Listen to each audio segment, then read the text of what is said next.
How's it going, guys? Here we are, week 4. Looks like we're in this for the long haul. Um, Good news. Uh, if you haven't seen it yet, check out the HISD grading policy for this fourth 9 weeks. I think that most of you guys will find that super helpful.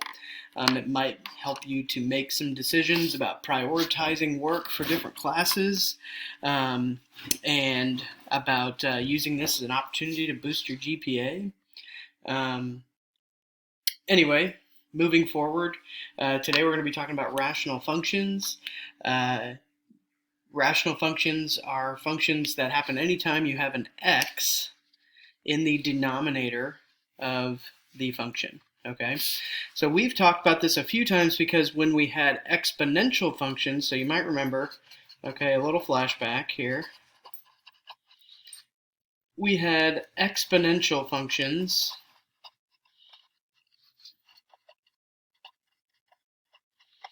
that were like y equals b to the x. All right. Now this is where we sometimes saw something that was sort of rational, was when we had this x as a negative number.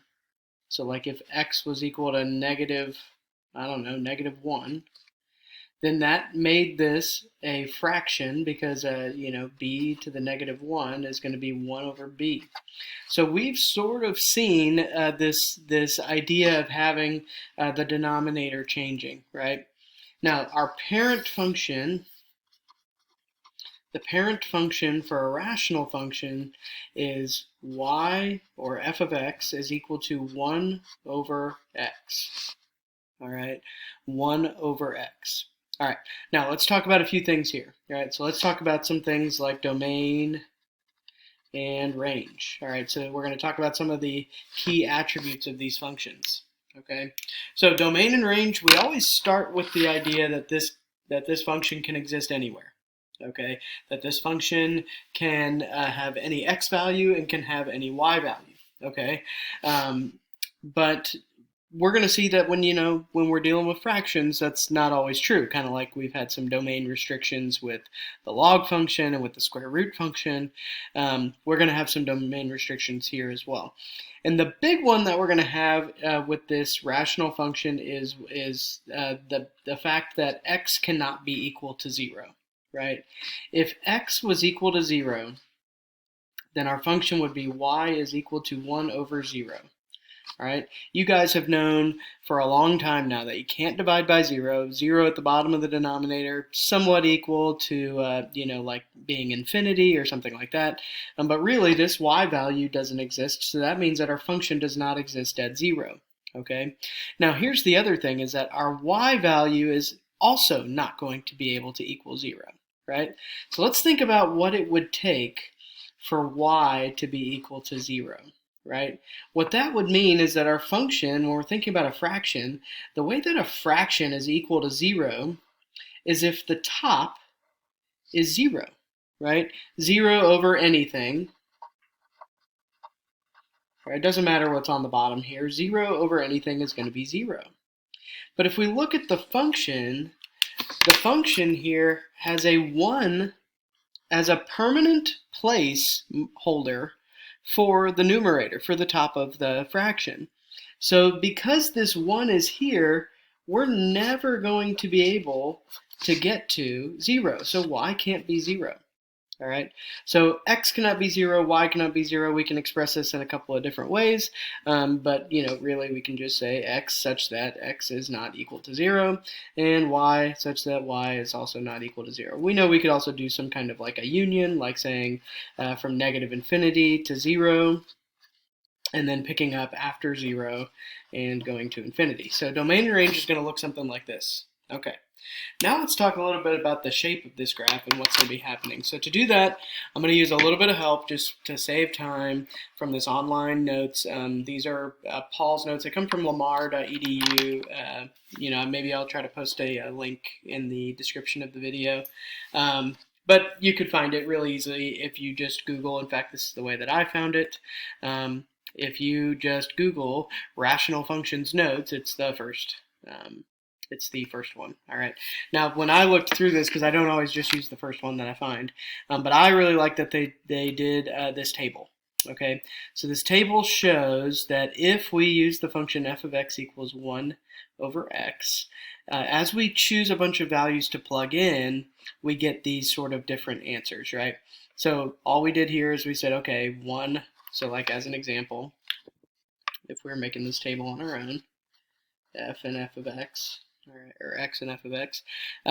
If x is negative 4, what that means is that we're looking at 1 over negative 4, which is negative, 0 or negative 0.25, right, or negative 1/4. All right, and so that's what they did. They just put that these x values here in the denominator, and then it sort of gave us an answer here. I want to talk about these in particular. Right, so these decimals in particular, what they did here is they said, okay, x is going to be equal to like 0.1. Okay, so what that means is that when we plug that in, it's y equals 1 over 0.1, right? And 1 over 0.1, like 1 is 10 times more than 0.1, right? So there are 10 0.1s inside of this 1, so if we were to divide it out, we get an answer of 10. So that's why we have that part of our table as well. Okay, so let's talk about the results of this table. All right, so as x gets bigger and bigger and bigger in the positive or in the negative direction. All right, so you can see we go from 1 to 2 to 4. You could imagine continuing this pattern, going up to an 8, to a 16, going up to 100, and all we're doing is increasing the bottom of the fraction where the x lives, right? Because the x here is in the bottom of the fraction, and by increasing that number, we're going to get a smaller and smaller and smaller decimal. In other words, we're going to be getting closer and closer and closer to 0. All right. Now, on the other side of this function, we're going to have this really interesting thing that sort of happens between the ones. Okay, so if we go up in the negative direction, we're going to be getting smaller and smaller and smaller negative fractions. If we go up in the positive direction, we're going to get smaller and smaller and smaller positive fractions, and so that's going to be sort of where we're going to start. So these tail ends of our graph are going to be approaching the 0 value. So that sounds a lot like a horizontal asymptote. That's what it's going to be. So we're going to talk about that in a minute. Okay. Now let's talk about what happens sort of between -1 and 1. All right, so you'll notice here the y values, right? So as we have these fractional numbers here, or these decimal numbers here that are inputs, this is where we get sort of normal integer looking numbers in the y's, okay? So as x gets closer and closer to 0, right? So 0 would live sort of right in between these two rows of our table. 0 would live right here. Now we know that x can't be 0 and y can't be 0.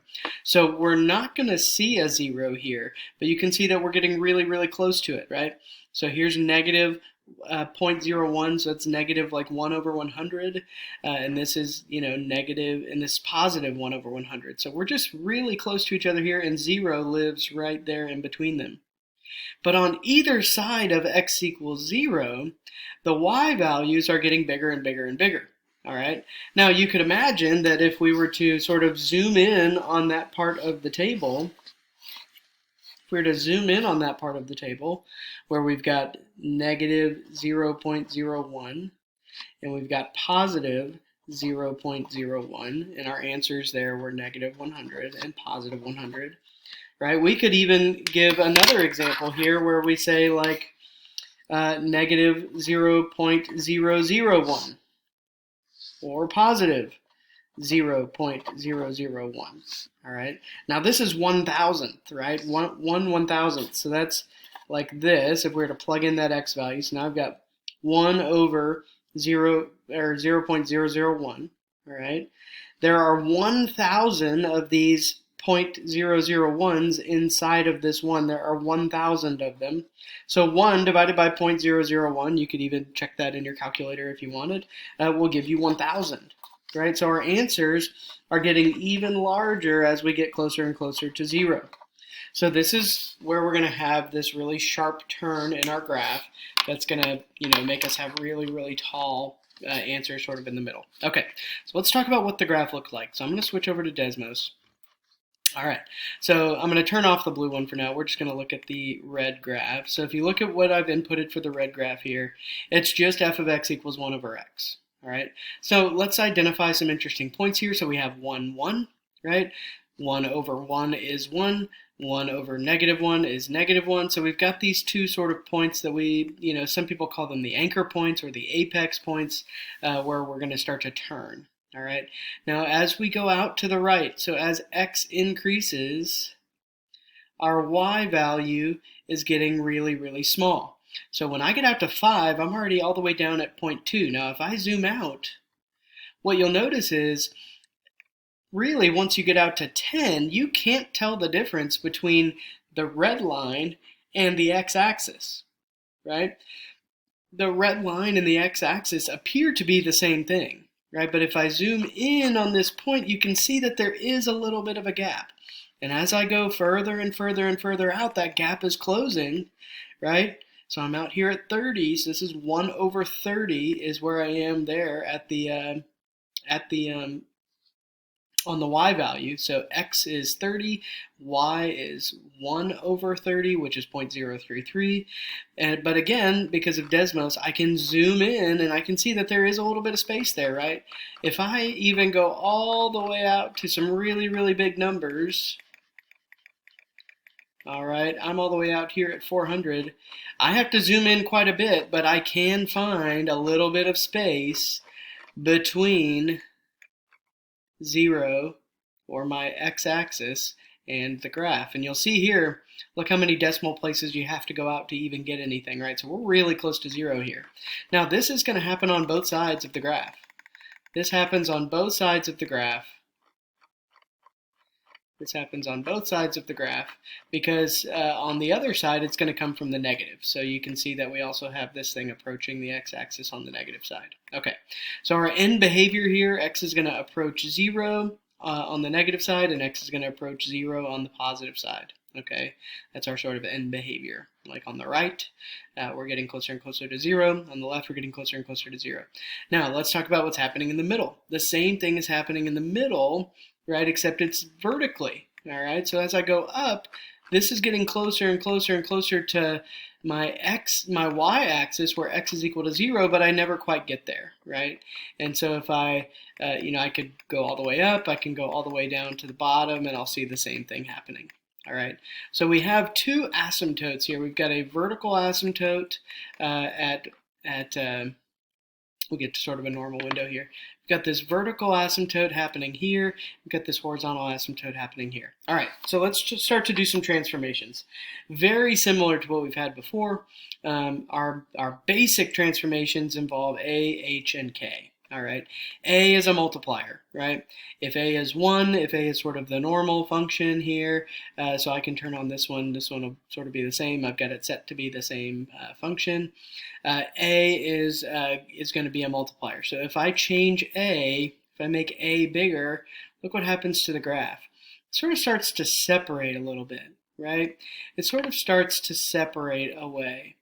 And so that's sort of like an expansion, right? Or like a stretch, like we've talked about before with A.